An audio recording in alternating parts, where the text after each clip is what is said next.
Diddy's attorney, Mark Egio, has issued a statement addressing the allegations Kim Porter made against him in her leaked memoir. Meanwhile, a close friend of Kim Porter has come forward revealing tapes she entrusted to him before her passing. The shocking contents of these tapes are finally coming to light, and they are truly unbelievable. The title? Kim's Lost Words. It's currently a bestseller on Amazon, and it's filled with explosive claims that her 2018 death was due to foul play. Passages are filled with details of physical abuse, sexual coercion, and other acts of violence Combs allegedly committed against Kim. Now, their 4 kids are speaking out, denouncing it as lies. Quote, "Claims that our mom wrote a book are simply untrue. The book, riddled with typos and written by a man using a pseudonym, contains alleged first-hand diaries and notes from Kim talking about Diddy, including, quote, 'Out of nowhere, he hit me with a chair. I don't remember anything after that until I woke up in a hospital room. My arm was in a cast. As I came to, the first face I saw was of the man that put me here.'" When I lost Kim, it broke my heart forever. Was a house really a home when your loved ones is gone? Diddy's lawyer calls the alleged memoir fake and offensive. It also marks the first time Quincy, Christian, and the twins, Jesse and Delilah, have spoken out since their father's arrest, saying, quote, "The cause of her death has long been established. There was no foul play." According to the autopsy report, Kim died of natural causes from lobar pneumonia, which is an infection of the lungs. Diddy and Kim Porter's relationship spanned nearly 2 decades, beginning in the early 90s and ultimately ending in 2007. Tragically, Kim passed away 11 years later in 2018, with pneumonia cited as the cause of death. However, her passing raised suspicions from the very beginning. While Diddy publicly expressed his love and admiration for her shortly after her death, those close to him painted a much darker picture. They alleged that their relationship was abusive and claimed that Diddy would exploit Kim by offering her to other men. That smothering her with the pillows and all that, like he playing with her. I know she was tired. Yeah, he also told Rolling Stone that Diddy, he's a jealous person that don't know what love is. He knows that, bruh. Kim couldn't have nobody, bruh. Kim couldn't have nobody. You understand what I'm saying, bruh? Diddy could do whatever, Puff could do whatever he wanted to do, Brother Love could do whoever he wanted to be. If Kim ever tried to get with somebody, Puff would interfere with them or with her trying to be with them. He wasn't letting that happen. Unless he was bringing them to the picture. That's what he used Kim for, bro. He wanted to make a deal with somebody. He'll get another girl and a guy that he's trying to make a deal with, and him and Kim, they all party together, man. He used Kim for that shit, bro. Wow, so he used Kim for that? Yeah, bro. Yeah. You don't do that to somebody you're supposed to love, man. Do you remember any situation where he used her for that? I know a couple situations, but I know the people so well, man, and so good, and they some good people in Atlanta that had major groups that they party like that with them and their girls, or the girls they brought into that, and I'm not gonna mention their name, man. But they know who I'm talking about. I got a lot of respect for dude. But I know of situations. I've seen situations like that in the Swiss Hotel. So what are some of the situations? Don't name the people, just what's the situation?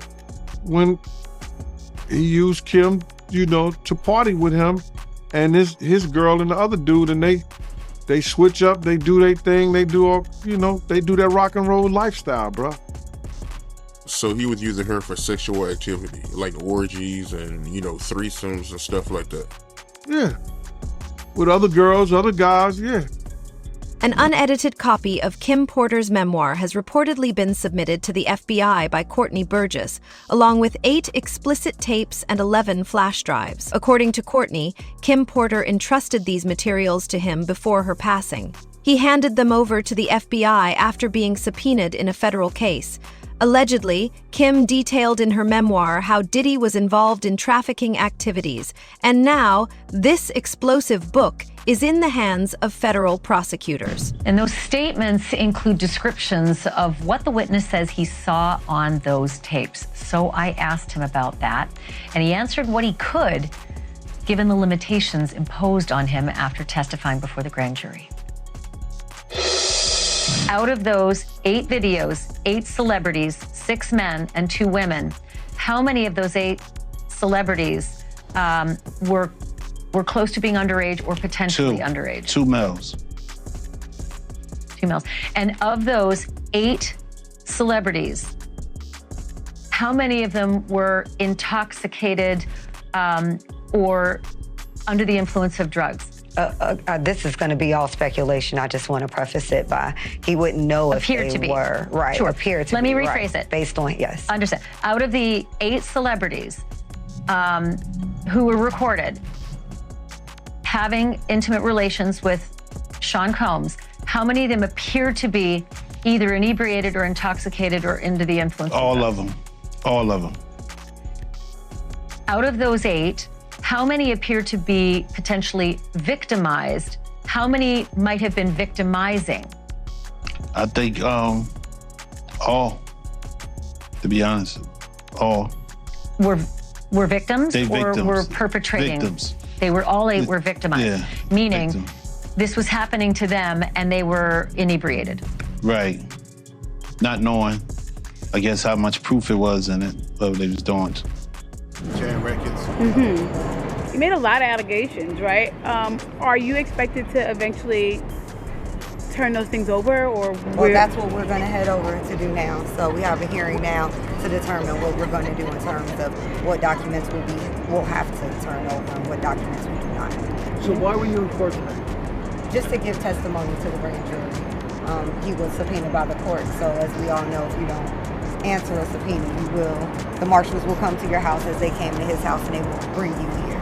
So that's why we're here today. I know you can't mention celebrities per se. You did mention some in the interview. So just to clarify, you can back that up with actual factual footage.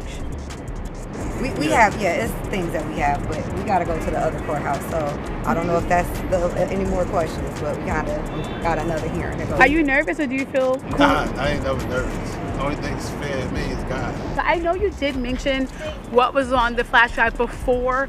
Would you be able to kind of go over that now, or is that something that you can't discuss? No, we're trying to just go to discuss that now, what we will be able to talk to in terms of what was available and what was on those flash drives. Okay. But it was the book, so. So it is Kim Porter's book, but not necessarily some of the stuff with the celebs that were mentioned besides. It's hers. Nobody touched it. Oh, so it is her official book. Yes. Nobody. And no one touched it. Nobody altered it. Nothing. So it's not the copy that the gentleman said that he was selling before. No. No.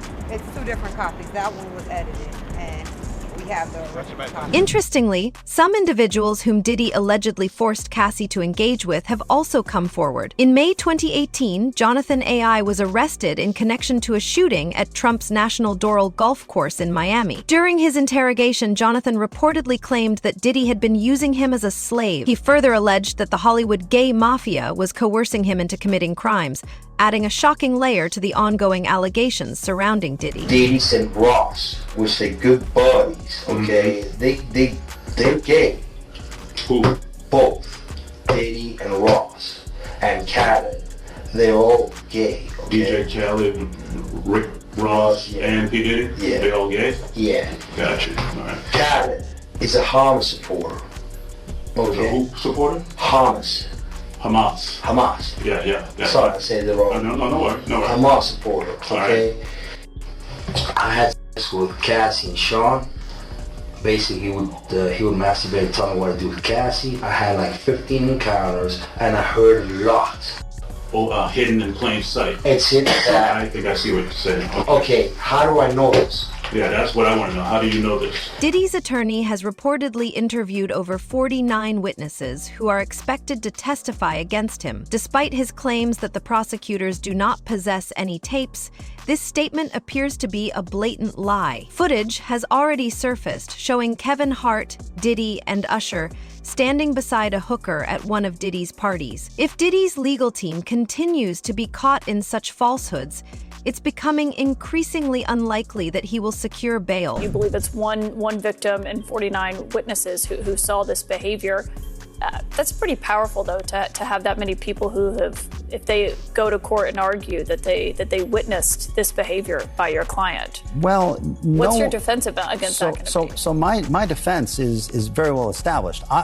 I interviewed myself the different men who were being brought sort of into Mr. Combs and this person's intimate situation. I've flown around the country. I've interviewed a large number of them.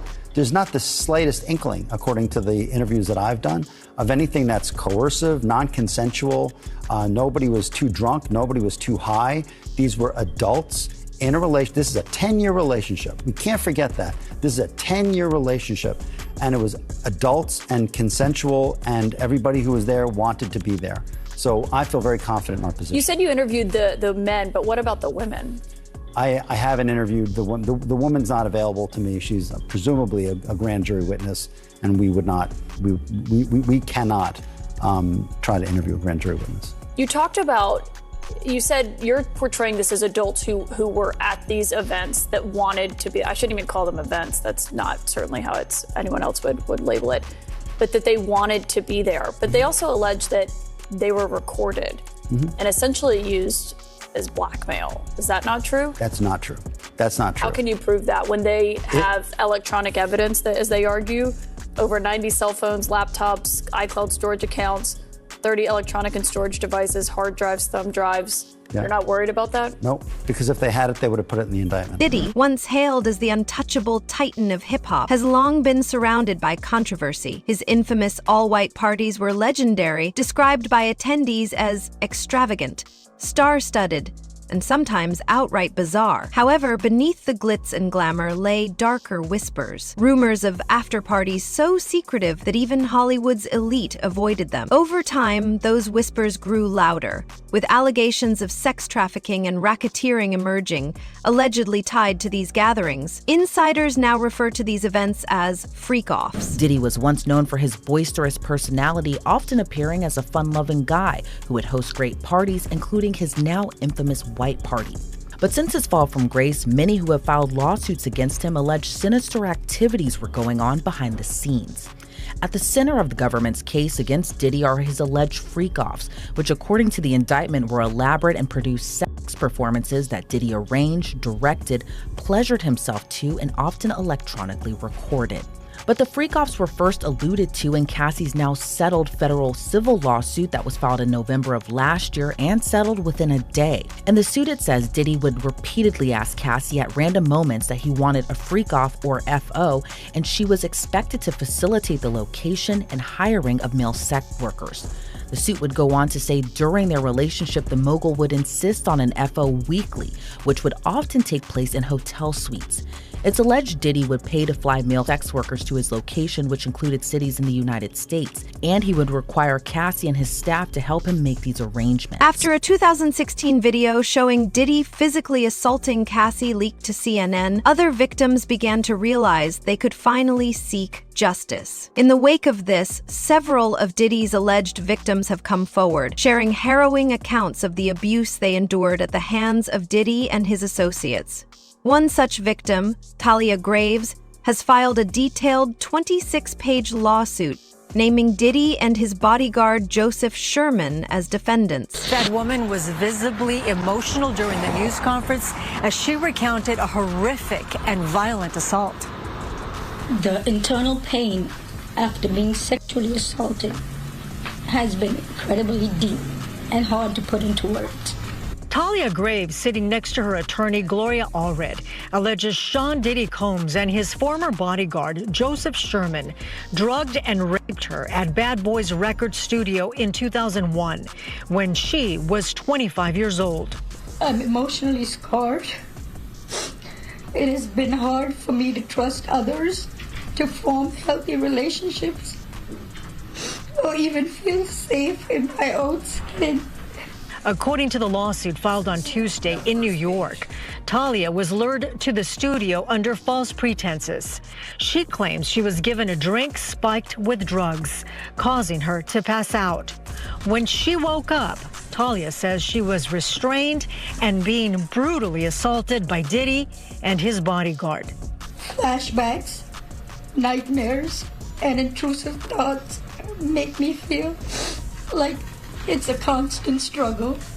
In 2023, Talia says she found out the rape had been recorded and through the years had been distributed to multiple people. Defendant Combs and another defendant published and/or disseminated the videos without plaintiff's knowledge or consent. Combs is facing at least 10 similar lawsuits. He remains locked up awaiting trial on human trafficking and racketeering charges. I'm glad that he is locked up, but that's a temporary feeling of relief.